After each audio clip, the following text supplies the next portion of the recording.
Allahumma salli ala Muhammad wa ala ali Muhammad. Allahumma salli ala sayyidina Muhammad wa ala sayyidina Muhammad. Hasbiyallahu li dini, hasbiyallahu lima ahammani, hasbiyallahu liman hasadani, hasbiyallahu liman ba'a alayya, hasbiyallahu liman kadani bisu'in, hasbiyallahu indal maut, hasbiyallahu indal mas'alati fil qabr, hasbiyallahu indas sirat, hasbiyallahu indal mizan, hasbiyallahu alladzi la ilaha illa huwa tawakkaltu alaihi. Insyaallah. Assalamualaikum warahmatullahi wabarakatuh. Alhamdulillah rabbil alamin, wassalatu wassalamu ala asyrafil mursalin wa ala alihi washabbihi. A'udzubillahi minan nar min syarril kuffar min ghadabil jabbar wal izzatu lillahi war rasulin. Allahumma ghnina bi halalin haram min siwa bismika Allahumma ya daim ya hayyu ya fardu ya wit ya ahad ya samad. Allahumma shalli ala Muhammad wa ala ali Muhammad. Bismillahirrahmanirrahim. Bismillahi ma sya'allah la yasuqullah, bismillahi ma sya'allah la yasrifu suwayallah, bismillahi ma sya'allah man kana min ni'matin fa minallah, bismillahi ma sya'allah la ya'ti bil hasanati illallah, bismillahi ma sya'allah la hawla wa la quwwata illa billahil aliyyil azim.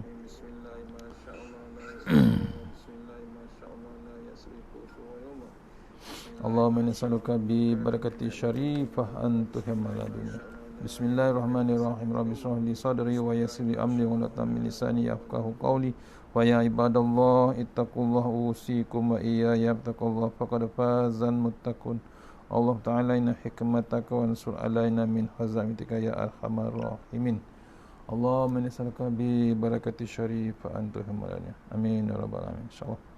Alhamdulillah, jumpa lagi untuk pengisian maghrib kita, insyaAllah, sambungan kitab mengenal Allah melalui sunnatullah, insyaAllah.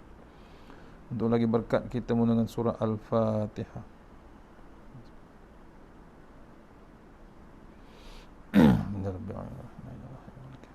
Iyyaka na'budu wa iyyaka nasta'in, shiratal mustaqim, ghairil maghdubi 'alaihim. InsyaAllah kita sambung bab yang ke-15, insyaAllah. Bab yang ke-15 iaitu siapa yang berdosa pasti akan diseksa, insyaAllah. Sebelum tu kita share dengan sahabat-sahabat. Mohon share grup WhatsApp status ke, insyaAllah. Kita share dulu dalam grup. Hari ni petang ni untuk maghrib ni untuk surah Nurul Al-Falah, Kampung Seri Aman, Puchong, insyaAllah.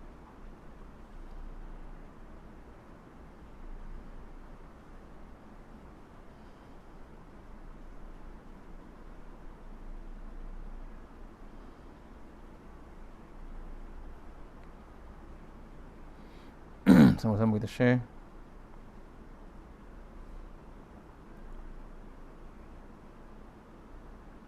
Nurul Falah, insyaAllah.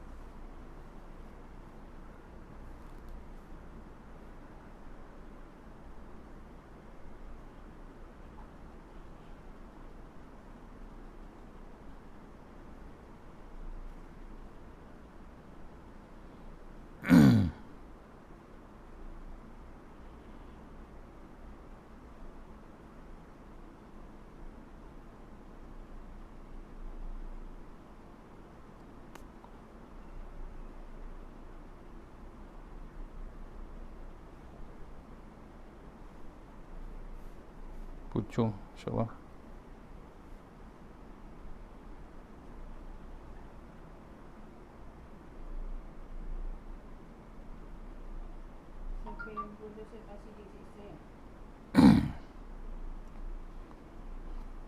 InsyaAllah kita teruskan.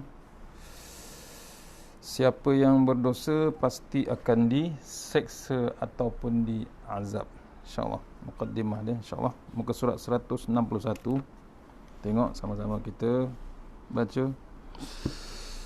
Salah satu sunatullah yang mesti difahami dan diyakini oleh setiap manusia yang percaya kepada Allah adalah siapa yang berdosa pasti akan diseksa ataupun diazab, cepat ataupun lambat, di dunia ini dan di akhirat, di kelak nanti.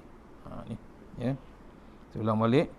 Salah satu sunatullah yang mesti difahami dan diyakini oleh setiap manusia yang percaya kepada Allah adalah siapa yang berdosa pasti akan diseksa ataupun diazab, cepat ataupun lambat, belum tahu, di dunia ini ataupun di akhirat akan datang. Dalam mukadimah ini kita akan melihat kebenaran sunatullah ini melalui kisah Namrud yang disebut dalam Al-Quran. Namrud adalah seorang raja yang sangat zalim dan tidak mahu percaya kepada Allah sebagai Tuhan. Meskipun Nabi Ibrahim telah berkali-kali menyampaikan kebenaran kepadanya. Ya. Salah satu cerita Namrud, dia memang tak percaya langsung dengan Allah Subhanahu Wa Taala, macam mana dibuat oleh Nabi Ibrahim berkali-kali menyampaikan kebenaran kepadanya. Namrud tidak terima. Bukan tidak terima, tidak percaya langsung. Jangankan ingin menyambut seruan Nabi Ibrahim, malah dengan kejam ia memerintahkan pembantu-pembantunya untuk membakar Nabi Ibrahim dalam api unggun yang sangat besar. Dah tak terima dakwah, dia tangkapnya Nabi Ibrahim. Ditangkapnya Nabi Ibrahim untuk dibakar di dalam unggun api yang besar. Fama kana jawaba qaumihi illa an qalu aqtuluhu aw harrikuhu فأنجاه الله من النار إن في ذلك لآيات لقوم يؤمنون. Sadaqallahul Azim. Surah Al-Ankabut ayat 24. Maka tidak ada balasan atau tidak ada jawapan kaum Nabi Ibrahim selain mengatakanlah, bunuhlah atau bakarlah dia. Lalu Allah menyelamatkan dari api. Sesungguhnya pada yang demikian itu benar-benar terdapat tanda-tanda kebesaran Allah bagi orang-orang yang beriman. Surah Al-Ankabut ayat 24. Ya. Disuruh dan diperintahkan dengan kejam membakar Nabi Ibrahim. Allah menyelamatkan Nabi Ibrahim. Sungguh demikian menunjukkan ia adalah tanda-tanda kebesaran Allah Subhanahu Wa Taala. Rencana jahat Namrud tidak berhasil. Kerana perbuatannya itu, maka Allah menghancurkan rumah yang ia huni. Atapnya jatuh ke lantai dan membinasakan dirinya sendiri. Kemudian juga yang terjadi para pengikutnya. Allah menceritakannya dalam Al-Quran. A'udzubillahi minasyaitonirrajim. Qad makaral ladzina min qablihim fa'atallahu bunyanahum minal qawaid fakharra 'alaihimul saqfu min fawqihim wa atahumul azabu min haitsu la yash'urun. Sadaqallahu azim.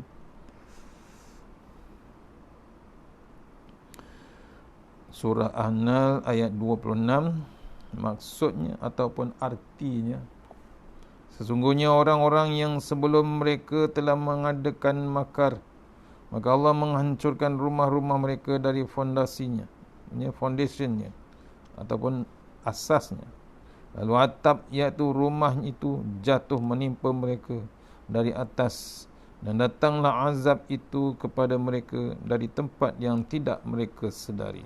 Allah tu, ya, pasal seronok sangat membuat maksiat, seronok sangat menghinakan Nabi Ibrahim, mengerjakan Nabi Ibrahim, menyeksa dia dengan membakarnya. Allah turunkan azab cash waktu di dunia, ya, straight forward kepada kawasan istana Namrud. Dalam tafsir Ibn Katsir disebut bahawa antara siksaan kepada Namrud sebelum kebinasaannya adalah memukul-mukul kepalanya sendiri dengan kedua tangannya selama 400 tahun, iaitu rentang waktu yang sama dengan masa pemerintahannya yang kejam. Diriwayatkan dari Abdul Rahman bahawa penyebab ia memukul-mukul kepalanya adalah kerana Allah mengirim seekor nyamuk dan masuk ke dalam hidungnya dan tidak mahu keluar lagi. Allah, nyamuk je. Ya. Kalau dengar Tuan Guru cerita, ulama menceritakan siap ada upah orang. Upah pengawalnya ketuk kepalanya untuk menghilangkan penyakit pening dia. Pasal apa? Dengungan nyamuk tu masih hidup dalam kawasan hidung. Nyamuk tersebut Allah kirim untuk menyeksa Namrud, ya, sampai 400 tahun, ya, mengetuk kepala dia sendiri. Siap ada upah juga orang pengawal untuk mengetuk kepalanya, menghilangkan penyakit pening di dalam hidung dan kepalanya, sebabkan seekor nyamuk kecil yang masuk ke dalam hidungnya dan tidak mahu keluar. Siapa yang mengirimnya? Allah Subhanahu Wa Taala. Demikianlah sunnatullah di alam ini. Kena ingat, siapa saja yang berdosa pasti akan diseksa. Besar dosa yang dilakukannya, maka besarlah pula seksa yang akan diterima. Sebab tu jangan mengundang, jangan create dosa, jangan mengundang bab dosa, jangan mengundang murka Allah Subhanahu Wa Taala. Pengertian sunnatullah ini dari kisah di atas jelas dah bahawa salah satu ketetapan Allah yang tidak pernah berubah sepanjang masa adalah menyeksa atau mengazab siapa yang berdosa. Kaedahnya tersebut telah tertulis di Lauhul Mahfuz, ya, di Lauhul Mahfuz dah ditulis kaedah tersebut. Allah berfirman, A'udzubillahi minasyaitonirrajim. Wa in min qaryatin illa nahnu mukhlikuha qabla yaumil qiyamah aw mu'azzibuha azaban syadida kana zalika fil kitabi mastura. Al-Isra ayat 58. Maksudnya, artinya, tak ada suatu negeri pun yang derhaka, ya, tak ada suatu negeri pun, yakni yang derhaka penduduknya, melainkan kami membinasakannya sebelum hari kiamat, atau kami azab penduduknya dengan azab yang sangat keras. Yang demikian itu telah tertulis di dalam kitab Lauh Mahfuz di atas. Al-Isra ayat 58. Ini dalil yang hebat yang nak mengingatkan kita, ya, Allah akan azab sesuatu bangsa, sesuatu penduduk, satu kaum, ya, tak kira siapa negerinya, tidak negeri apa pun, ya, dengan syarat dia derhaka dengan Allah Ta'ala atau mengundang kemurkaan Allah Ta'ala. Penduduknya membuat maksiat, menderhaka dengan Allah Ta'ala, melainkan Allah akan binasakannya sebelum hari kiamat. Ada yang dah berlaku, dah pun ada yang berlaku. Kita akan jumpa setiap ayat Quran nanti, ya, ada bab berlakunya penduduk yang terlampau derhaka dengan Allah, mencabar Allah Subhanahu Wa Taala, ya, mengundang kemurkaan Allah Taala. Sebelum kiamat Allah azab penduduknya dengan azab yang sangat keras. Yang demikian itu telah pun tertulis di dalam kitab Lauh Mahfuz di atas. Sebab tu jangan main-main dengan Allah Ta'ala. Jangan bermain-main, jangan hina Allah, jangan hina Rasulullah, jangan hina kitab Allah Ta'ala. Allah tunggu, tuan-tuan, Allah perhati kita. Ayat ini dengan jelas menerangkan bahawa seksaan dan azab tidak akan hanya diberi di akhirat saja. Tu. Akan tetapi juga di dunia ini sebelum kiamat tiba. Tidak ada dan tidak ada yang dapat menolaknya jika azab itu telah ditetapkan. Ingat, azab bukan di akhirat saja, bukan di neraka saja. Ya, berlaku juga dan akan berlaku juga di dunia sebelum kiamat. Pasal apa? Kadang-kadang manusia ni hebat, mencabar Allah Subhanahu Wa Taala, menghina Rasulullah SAW. Ni dalilnya, dia tidak tunggu pada hari kiamat, dia diazabkan selagi ada masa di dunia. Allah berfirman, fa'ammal lazina kafaru fa'u'azzibuhum azaban syadida min dunya fid dunya wal akhirah wa ma lahum min nasirin. Sadaqallahul azim. Surah Al-Imran ayat 56. Artinya, adapun orang-orang yang kafir maka akan kusiksa mereka dengan siksa yang sangat keras di dunia dan juga di akhirat, dan mereka tidak memperolehi penolong. Orang kafir confirm Allah tidak ada bagi bab tolong menolong. Tak ada yang nak direkomend, tak ada bab pertolongan untuk orang kafir. Dalilnya surah Al-Imran ayat 56. Saya ulang balik, adapun orang-orang yang kafir maka akan Allah seksa mereka dengan seksa yang sangat keras di dunia juga di akhirat. Mereka tidak memperolehi penolong. Berbeza dengan orang muslimin. Seksaan atau azab pasti akan dijalani. Kekuasaan yang tinggi dan besar di dunia tidak akan mampu melepaskan diri dari ketentuan Allah ini. Ni. Ya, di dunia ada pangkat datuk, ada pangkat Tan Sri, ada pangkat Lord, ataupun dia boleh lepas daripada kemungkinan pangkat Tun, dia terlepas daripada hukuman undang-undang di dunia. Tapi ingat, masuk je bab akhirat, ya, kekuasaan tinggi yang besar di dunia tidak akan mampu melepaskan diri daripada ketentuan Allah. Ya, bukan di akhirat je, di dunia pun kemungkinan tak boleh halang. Bersama mana pangkat kamu, bersama mana hebatnya kata kamu, tak boleh halang ketentuan Allah Subhanahu Wa Taala. Kisah-kisah masa silam membuktikan apa yang kita sampaikan ini. Allah berfirman, alam yarau kam akhlaqna min qablihim min qarnin makkannahum fil ardi ma lam numakkin lakum wa arsalna samaa alaihim midrara wa ja'alna al-anharu tajri min tahtihal fa akhlaqnahum bi dhunubihim wa ansha'na min ba'dihim qarnan akharin. Surah An-Nahl ayat 6. Artinya, apakah mereka tidak memerhatikan berapa banyaknya generasi-generasi yang telah kami binasakan sebelum mereka, padahal generasi itu telah kami teguhkan kedudukan mereka di muka bumi, iaitu keteguhan yang belum pernah kami berikan kepadamu. Kami curahkan hujan yang lebat atas mereka dan kami jadikan sungai-sungai mengalir di bawah mereka. Kemudian kami binasakan mereka kerana dosa mereka sendiri. Kami ciptakan sesudah mereka generasi-generasi yang lain.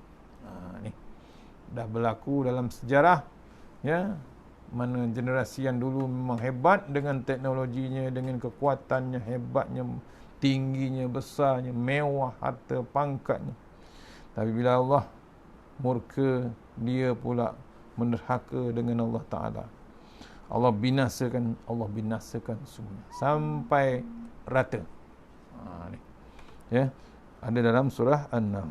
Kemudian Allah ciptakan generasi lain take over. Ya, ada generasi baru yang mengambil alih generasi tersebut. Kita dapat mengikuti kisah demi kisah dalam Al-Quran yang menjelaskan bagaimana Allah mengazabkan kaum-kaum terdahulu disebabkan dosa mereka. Allah juga mengazabkan dengan berbagai bentuk azab siksaan untuk menjelaskan kekuasaan Allah yang sempurna. Allah berfirman, A'udzu billahi minasyaitonir rajim. Fakullan akhadna bi dzambihi faminhum man arsalna 'alaihi hasiban ومنهم من أخذته الصيحة ومنهم من خسفنا به الأرض ومنهم من أغرقنا وما كان الله ليظلمهم ولكن كانوا أنفسهم يظلمون. Surah Azim, Surah Al-Ankabut ayat nombor 40. Maksudnya, artinya, maka masing-masing yakni mereka itu kami siksa disebabkan dosanya. Maka di antara mereka ada yang kami timpakan kepadanya hujan batu, dan di antara mereka ada yang ditimpa suara yang keras yang menggunturkan, dan di antara mereka ada yang kami benamkan ke dalam bumi, dan di antara mereka ada yang kami tenggelamkan. Dan Allah sekali-kali tidak hendak menginaya mereka. Akan tetapi merekalah yang menginaya diri mereka sendiri. Sebab tu tak boleh tuduh Allah zalim, Allah keras dan macam-macam. Ya, pasal apa? Dah ditunjukkan. Kena pula generasi kita, umat akhir zaman. Cukup dengan Quran, kitab yang hebat. Allah hadiahkan. Cukup dengan Rasulullah SAW. Dah pun wafat, tapi tinggalkan sunnahnya, hadisnya, dan dibantu dengan hadiah yang paling hebat, iaitu ialah Al-Quran. Dengan map dia, dengan knowledge dia, dengan panduan dia, dengan inna dina indallahil Islam. Cukup, semua lengkap. Cuma terpulang kepada kita untuk mengaturkannya, mempelajari, mencari. Jangan kita sampai dengan generasi yang dulu dah dibagi, dah diajarkan bab kebenaran, dah dakwahkan bab kebenaran, tapi masing-masing degil, akhirnya membuat dosa. Maka di antaranya Allah timpakan kepadanya, ada yang generasi ditimpa hujan batu, ada di antara mereka ditimpa suara keras yang menggetarkan. Kalau tak silap, Nabi Soleh, kaum Nabi Soleh, mati semua dengan suara saja, bukan guruh, dengan suara tu saja, jeritan suara tu saja, mati kesemuanya kaum Nabi Soleh. Kemudian di antara mereka ada yang dibenamkan ke dalam bumi, tenggelam dalam bumi. Kemudian di antara mereka ada yang kami tenggelamkan dengan air, ada kaum Nabi Nuh. Allah sekali-kali tidak mengenai mereka. Allah sebenarnya tidak menginai ataupun menzalimi manusia. Manusia sendiri yang menzalimi diri mereka sendiri. Dia menginai diri mereka sendiri. Dipanggil zalim. Kita jangan menzalimi diri kita sendiri. Lihatlah bagaimana kesudahan Fir'aun dan bala tenteranya. Bala tentera Fir'aun, tidak ada kesudahannya. Ada kesudahannya? Ada. Tenggelam Fir'aun. Lihat bagaimana keadaan kaum Samud, padahal telah diperingatkan kepada mereka tentang sunnatullah ini. Allah berfirman dengan kaum Samud, wa ila samuda akhahum salihah qala ya qaumi a'budullaha ma lakum min ilahin ghairuh qad ja'atkum bayyinatum min rabbikum hadhihi naqatullahi lakum ayah fazaruha ta'kul fi ardillah wala tamassuha bisu'in fayahuzakum azabun alim. Sadaqallahul azim. Tentang kaum Samud, surah Al-A'raf ayat 73. Artinya, dan kami telah mengutuskan kepada kamu kaum Samud saudara mereka Saleh Ia berkata, hai kaumku, sembahlah Allah, sekali-kali tidak ada Tuhan bagimu selainnya. Sesungguhnya telah datang bukti yang nyata kepadamu daripada Tuhanmu. Unta betina warna merah, unta betina Allah ini menjadikan tanda bagimu. Maka biarkanlah dia makan di bumi Allah. Janganlah kamu mengganggunya dengan gangguan apapun yang kerananya kamu akan ditimpa siksaan yang amat pedih. Surah Al-A'raf ayat 73. Kaum Samud diberi unta merah Allah Subhanahu Wa Taala. Akan tetapi mereka tetap ingkar unta yang dilarang untuk diganggu. Mereka sembelih tanpa sedikit pun merasa bersalah. Akhirnya mereka dirata-rata dengan tanah. Allah berfirman, fakazzabuhu faqaqaruhu fadamna ma alaihim wa rabbuhum bizambihim fasawwaha. Artinya, surah Asy-Syam ayat 14, artinya, lalu mereka mendustakannya dan menyembelih unta itu. Maka Tuhan mereka membinasakan mereka disebabkan dosa mereka. Lalu Allah menyamaratakan mereka, yakni dengan tanah. Rata serata-ratanya kaum Samud kerana menderhaka dengan Allah Subhanahu Wa Taala.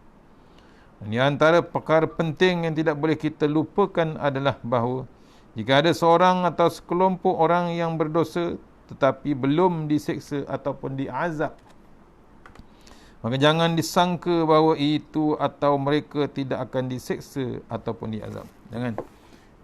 Bila tengok dia lepas di dunia, kemungkinan Allah tunggu di akhirat. Ataupun belum cukup masa lagi. Allah bagi peluang sehebat-hebatnya. Jangan perasan dia terlepas. Tak. Mereka dalam pandangan Allah Subhanahu Wa Taala. Ia atau mereka pasti akan disiksa, sebab itulah sunnatullah. Hanya saja jika sekarang belum disiksa, maka boleh jadi Allah memberi kesempatan kepada mereka untuk terus melakukan dosa hingga azab yang lebih besar akan mereka terima nantinya. Allah berfirman, وَلَا يَحْسَبَنَّ الَّذِينَ كَفَرُوا أَنَّمَا نُفْلِيهَهُمْ خَيْرٌ لِأَنفُسِهِمْ إِنَّمَا نُمْلِي لَهُمْ لِيَزْدَادُوا إِثْمًا وَلَهُمْ عَذَابٌ مُحِينٌ. Sadaqallahul Azim, surah Imran ayat 178. Artinya, dan janganlah kamu sekali-sekali orang kafir menyangka bahawa pemberian tangguh kami kepada mereka adalah lebih baik bagi mereka. Sesungguhnya kami memberi tangguh kepada mereka hanyalah supaya bertambah-tambah dosa mereka, dan bagi mereka azab yang menghinakan.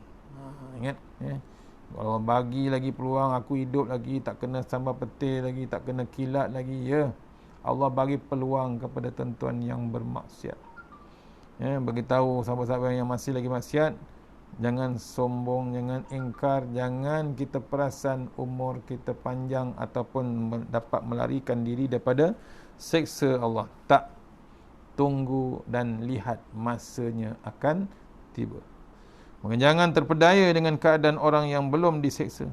Bahkan mungkin kita mendapati mereka sekarang dalam keadaan yang sangat senang sekali, disebabkan kerana harta yang banyak dimiliki, anak-anak yang hebat mengelilingi. Tetapi itu tidak akan berlangsung lama. Bahkan dengan itu semua mereka akan diseksa nanti. Allah berfirman, فَلَا تُعْجِبْكَ أَمْوَالُهُمْ وَلَا أَوْلَادُهُمْ إِنَّمَا يُرِيدُ اللَّهُ لِيُعَذِّبَهُمْ بِهَا فِي الْحَيَاةِ الدُّنْيَا وَتَزْهَقَ أَنفُسُهُمْ وَهُمْ كَافِرُونَ. Sadaqallahul Azim, surah Taubah ayat 55. Maka janganlah Maka janganlah harta benda dan anak-anak mereka menarik hatimu. Sesungguhnya Allah menghendaki dengan memberi harta benda dan anaknya itu untuk menyeksa mereka dalam kehidupan di dunia dan kelak akan melayang nyawa mereka, sedang mereka dalam keadaan kafir. Surah At-Taubah ayat 55. Diingatkan kita, janganlah kita ni jadi hamba harta benda ataupun jadi anak-anak kita ni sebagai hamba kepada anak-anak kita. Untuk apa? Menghiaskan hati kita. Sesungguhnya Allah menghendaki dengan memberi harta dengan anak-anak itu untuk menyeksa mereka dalam kehidupan di dunia dan kelak akan melayang nyawa mereka, sedang mereka dalam keadaan kafir, tidak mengikuti perintah Allah Ta'ala. Sunnatullah ini akan lebih cepat buktinya dan akan lebih nyata kebenarannya jika dosa yang dilakukan itu dilakukan di Masjidil Haram. Kerana Allah berfirman, innal ladzina kafaru wa yasudduna an sabilillah wal masjidil haram allazi ja'alnahu lin-nasi sawa'an aqifu bihi wal bad wa man yurid fihi bil hadi bizulmin nuzikhu min azabin alim. Sadaqallahul azim. Surah Al-Hajj ayat 25. Sesungguhnya orang-orang yang kafir dan menghalangi manusia dari jalan Allah dan Masjidil Haram yang telah kami jadikan untuk semua manusia, baik yang bermukim di situ ataupun di padang pasir, dan siapa yang bermaksud di dalamnya melakukan kejahatan secara zalim, niscaya akan kami rasakan kepadanya sebahagian siksa yang pedih. Surah Al-Hajj ayat 25. Bila Allah dah jaga bab Masjidil Haram, janganlah kita bermaksiat di kawasan tersebut. Itulah salah satu sunatullah yang terjadi di alam ini. Sesungguhnya tidak akan ditemui penyimpangan dan penggantian terhadap setiap sunnatullah. Sikap setelah memahami sunnatullah ini, setelah kita memahaminya sebagai orang yang dah berilmu, pertama kena ambil sikap menyadari bahawa setiap dosa yang dilakukan pasti akan dibalas dengan siksaan. Ingat, ya, bagi tahu kawan-kawan, bagi tahu sahabat-sahabat, pujuk dia orang, infokan dia. Bila kita dah faham sunnatullah ni, apa dia? Menyadari bahawa setiap dosa yang dilakukan pasti akan dibalas dengan siksaan. Tu yang pertama. Dalilnya Allah berfirman, inna qad ukhiya ilaina annal azaba ala man kazzaba wa tawalla. At-Taha, surah At-Taha ayat 48. Artinya, sesungguhnya telah diwahyukan kepada kami bahawa seksa itu, yakni ditimpakan atas orang-orang yang mendustakan dan berpaling. Allah akan seksa dia, akan diazab dia. Pasal apa? Benda dah diwahyukan, benda dah disampaikan, akan dibalas dengan timpaan seksa dan azab ke atas orang yang mendustakan ayat Allah, orang yang berpaling daripada perintah Allah dan Rasulullah, dan berpaling pula dengan kitab Allah Subhanahu Wa Taala.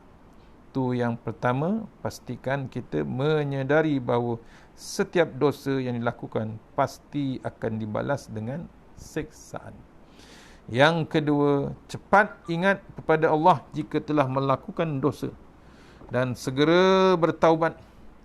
Kerana dengan cara seperti itulah siksaan akan dapat dielakkan. Cepat-cepat kita mengingati Allah Ta'ala. Bukan kita melarikan diri daripada Allah. Kata ulama, kita melarikan diri kita terus kepada Allah SWT. Pasal apa? Nak menyelamatkan diri. Bukan lari daripada Allah Ta'ala. Cepat kita bertaubat. Ambil, jangan ditangguh. Syaitan tak berhenti dengan bab penangguhan. Dia nak kita dicampakkan ke dalam neraka. Wallazina idza fa'alu fakhishatan aw zalamu anfusahum zakarullahu fastaghfaru li dzunubihim wa man yaghfiru dzunuba illa illallah huwa lam yusirru ala ma fa'alu wa hum ya'lamun. Sadaqallahul azim. Surah Al-Imran 135. Artinya, dan juga orang-orang yang apabila mengerjakan perbuatan keji atau menghinanya diri sendiri, mereka ingat akan Allah, lalu mohon ampun terhadap dosa-dosa mereka, dan siapa lagi yang dapat mengampuni dosa selain daripada Allah Subhanahu wa ta'ala. Dan mereka tidak meneruskan perbuatan kejinya itu sedang mereka mengetahui. Hebatnya bila kita nak bermaksiat, cepat-cepat kita mengingati Allah Subhanahu wa ta'ala. Dan yang ketiga, sikap yang perlu diambil ialah berdoa agar dosa dihapuskan. Di antara doa yang diucapkan adalah allazina yaquluna rabbana innana amanna faghfir lana dzunubana wa qina azabannar. Ya. Surah Al-Imran ayat 16 kita baca, bila kita dah membuat kesilapan ataupun dosa, cepat-cepat kita berdoa atas agar dosa kita dihapuskan. Doa tadi diucapkan yang bererti, iaitu orang-orang yang berdoa, ya Tuhan kami, sesungguhnya kami telah beriman, maka ampunilah segala dosa kami dan peliharalah kami dari siksa neraka. Al-Imran ayat 16. Cepat-cepat kita berdoa, jangan kita tangguh. Dan yang keempat, sikap yang perlu diambil ialah memperhatikan bekas orang-orang yang terdahulu yang berakhir dengan siksaan dan kebinasaan. Ada tak sejarahnya? Ada. Kaum Nabi Lut, kaum Samud, kaum Nabi Saleh, kaum Nabi Nuh, semuanya punya sejarah tersendiri. Semoga dengan memperhatikan semua ini jadi pengajaran bagi diri kita. Allah berfirman, awalam yasiru fil ardi fayanzuru kaifa kana aqibatul ladzina kanu min qablihim kanu hum ashadda minhum quwwatan wa asaran fil ardi fa akhazahumullahu bizunurihim hubizunubihim wa ma kana lahum minallahi min waq. Maksudnya surah Al-Ghafir ayat 21. Apakah mereka tidak mengadakan perjalanan di muka bumi, lalu memperhatikan betapa kesudahannya orang-orang yang sebelum mereka? Mereka itu adalah lebih hebat kekuatannya dari mereka dan lebih banyak bekas-bekas mereka di muka bumi. Maka Allah mengazabkan mereka disebabkan dosa-dosa mereka. Sebab tu kita kena rajin berjalan melihat sejarah tempat-tempat yang orang membuat dosa, iaitu yang dijatuhkan hukuman di bumi ini. Mereka tidak mempunyai seorang pelindung pun dari azab Allah Ta'ala. Tak dapat diselamatkan. Contoh, kaum Nabi Nuh, kaum Nabi Lut, apalagi Musa, apalagi Samud, apalagi kaum Nabi Saleh. Mudah-mudahan sunatullah ini dapat menjelaskan kepada kita tentang hakikat hidup ini dengan lebih jelas lagi, dan mendapat pula dijadikan alat yang dapat membawa kita kepada sikap hati-hati dan waspada dalam menjalani hidup kita di dunia ini. InsyaAllah takat tukut tajuk yang hari ini, ya, siapa yang berdosa pastikan diseksa ataupun diazab. InsyaAllah kita sambung esok. Kalau sempat subuh, kita sempat lepas subuh, ya, lepas my Quran time, Kita sambung dengan bab nombor 16, iaitu siapa yang beriman dan beramal soleh pasti akan beruntung, insyaAllah. Mana yang baik daripada Allah Subhanahu Wa Taala, yang lemah daripada saya sendiri. Kita sudah hingga surah Al-Fatihah, insyaAllah. Alhamdulillah. Iyyaka Shiratal ladzina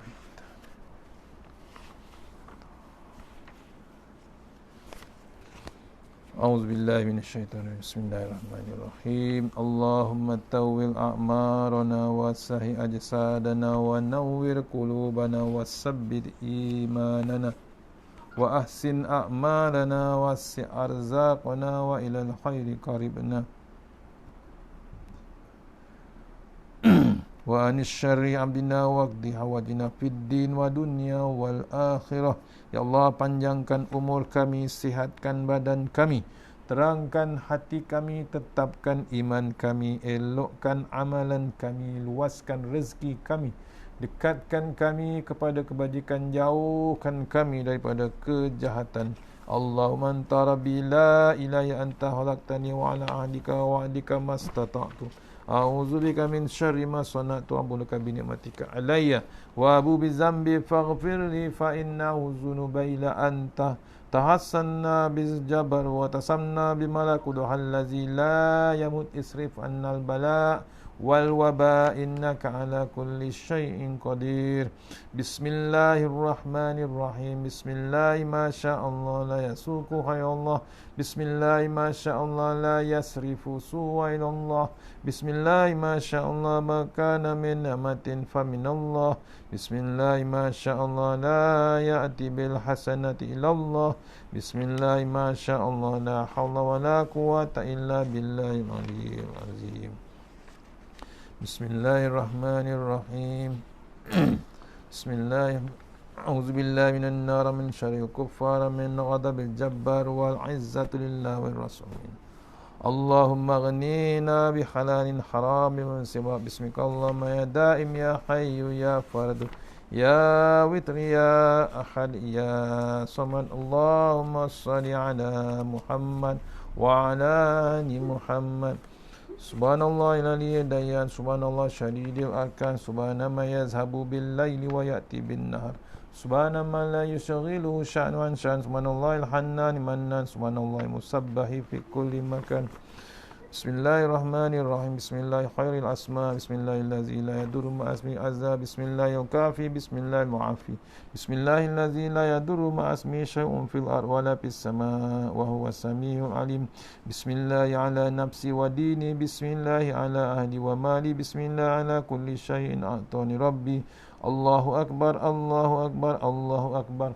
Allahu Rabbi la usyriku bihi syai'an nazzajaruka wa jalla tanaruka wa taqaddasat asma'uka wa la ilaha ghairuk. Allahumma inni a'udzubika min syarri kulli jabbarin anid wa a'udzubika min syarri kulli syaitanin marid wa min syarri qada'is su wa min syarri kulli dabbah anta akhizum min nasiyatiha.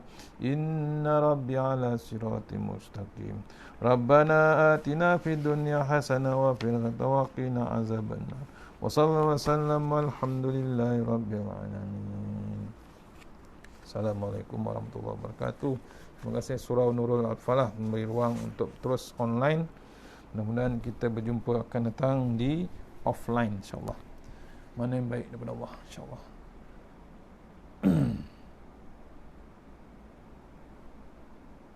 InsyaAllah. Assalamualaikum warahmatullahi wabarakatuh.